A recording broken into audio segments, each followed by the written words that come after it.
നമസ്കാരം. 2024 ലോക്സഭാ തെരഞ്ഞെടുപ്പ് ഇന്ത്യയെ സംബന്ധിച്ച ഒരു മത്സര പരീക്ഷ തന്നെയാണ്. എന്തായാലും ബിജെപിയുടെ നേതൃത്വത്തിലുള്ള എൻഡിഎ മുന്നണിയെ മൂന്നാമതും അധികാരത്തിലേറ്റാതിരിക്കാൻ എല്ലാ കഠിന ശ്രമങ്ങളും INDA എന്ന പ്രതിപക്ഷ മുന്നണി നടത്തി വരുന്നുണ്ട്. നിലവിലെ രാഷ്ട്രീയ പാർട്ടികളുടെ എണ്ണം പരിഗണിച്ചാൽ എത്ര സീറ്റുകൾ INDA മുന്നണിക്ക് ലോക്സഭയിലും നിയമസഭയിലും ഉണ്ട് എന്ന് ഒന്ന് പരിശോധിക്കേണ്ടിയിരിക്കുന്നു. കാരണം BJP എന്ന പാർട്ടിയെ നേരിടാൻ വേണ്ടി എല്ലാ പിണക്കങ്ങളും മറന്ന് അല്ലെങ്കിൽ എല്ലാ പോരുകളും മറന്നു വെച്ചുകൊണ്ട് ഇത്രയധികം പാർട്ടികൾ ഒന്നിക്കണമെങ്കിൽ അതിനുള്ളിൽ ചില വ്യക്തമായ കണക്കുകൾ ഉണ്ടാവണം. ഏറ്റവും കൂടുതൽ കാലം കേന്ദ്രം ഭരിച്ച ഇന്ത്യൻ നാഷണൽ കോൺഗ്രസിന്റെ നേതൃത്വത്തിൽ 28 പാർട്ടികളാണ് ഈ INDA എന്ന മുന്നണിക്കുള്ളിൽ ഉള്ളത്.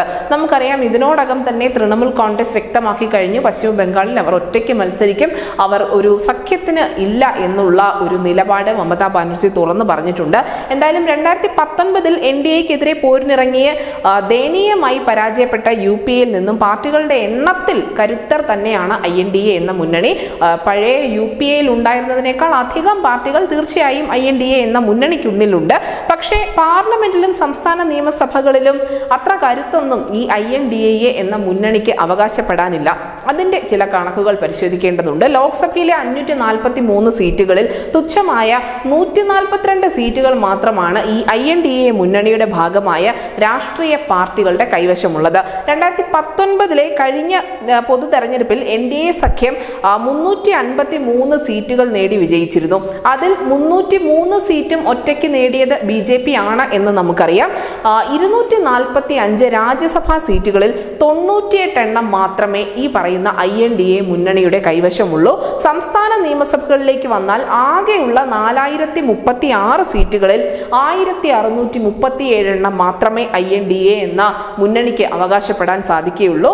സംസ്ഥാന നിയമസഭാ കൗൺസിലുകളിൽ 423 എണ്ണത്തിൽ 120 സീറ്റുകളും INDA മുന്നണിയിലെ പാർട്ടികൾ പങ്കുവെക്കുന്നുമുണ്ട്.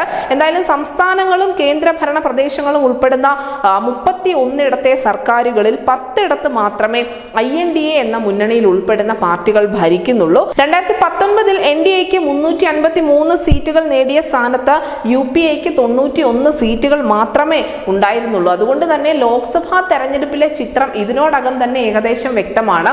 INDA പാർട്ടികളുടെ എണ്ണത്തിന്റെ കാര്യത്തിൽ UPAയേക്കാൾ മുന്നിലുണ്ട് അല്ലെങ്കിൽ കരുത്തരാണ് എന്നൊക്കെ പറയാമെങ്കിൽ പോലും ഈ സീറ്റുകളുടെ എണ്ണം എല്ലാ തലത്തിൽ നോക്കിയാലും അവർ പിന്നോക്കം തന്നെയാണ് എന്ന് നമ്മൾ മനസ്സിലാക്കേണ്ടതുണ്ട്.